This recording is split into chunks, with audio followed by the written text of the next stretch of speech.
ಮೊದಲನೇದಾಗಿ ನಮ್ಮೆಲ್ಲ ಮೀಡಿಯಾ ಸ್ನೇಹಿತರಿಗೆ ಧನ್ಯವಾದಗಳು. ನೀವು ನಮ್ಮೆಲ್ಲ ಕಾರ್ಯಕ್ರಮಗಳಿಗೂ ಬಹಳಷ್ಟು ನನಗೆ ಪ್ರಚಾರ ನೀಡಿ ನಮ್ಮ ಕೆಲಸ ಕಾರ್ಯಗಳನ್ನು ಬಹಳಷ್ಟು ತೋರಿಸ್ತಾ ಇದ್ದಾರೆ ಹಲವಾರು ವರ್ಷಗಳಿಂದ.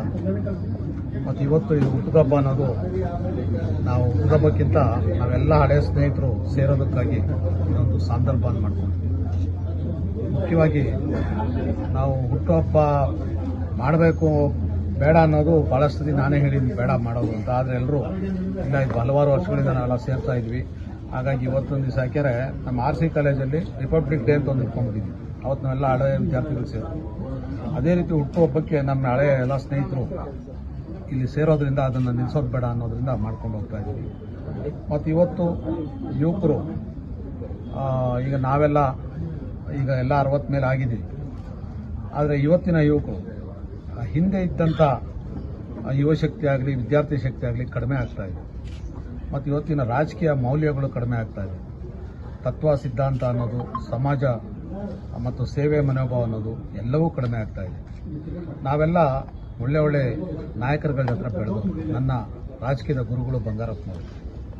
ಅದಾದಮೇಲೆ ನಾನು ಜೀವರಾಜ್ ಅವ್ರ ಜೊತೆ, ರಾಮಕೃಷ್ಣ ಹೆಗಡೆ ಅವ್ರ ಜೊತೆ, ಜಯೇಶ್ ಪಟೇಲ್ ಅವ್ರ ಜೊತೆ, ಸಿದ್ದರಾಮಯ್ಯನವ್ರ ಜೊತೆ, ಈ ರೀತಿ ಅನೇಕ ಒಳ್ಳೆ ನಾಯಕರ ಜೊತೆ ನಾನು ಕೆಲಸ ಮಾಡಿದ್ದೀನಿ.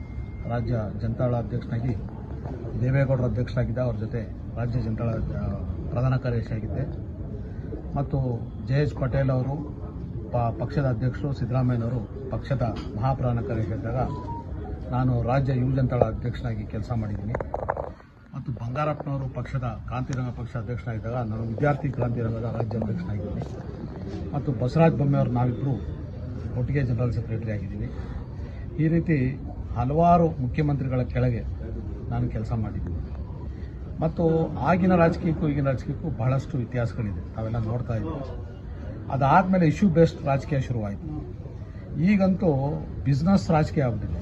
ಮತ್ತು ಒಂದು ರೀತಿ ಸ್ಟ್ರಾಟಜಿ ರಾಜಕೀಯ, ಕುತಂತ್ರಿ ರಾಜಕೀಯ, ಯಾರ್ಯಾರ ಮೇಲೋ ಎತ್ತು ಕಟ್ಟೋದು. ಬರೀ ಈಗ ಜನಕ್ಕಿಂತ ಜನ ಹಿತಾಸಕ್ತಿನೇ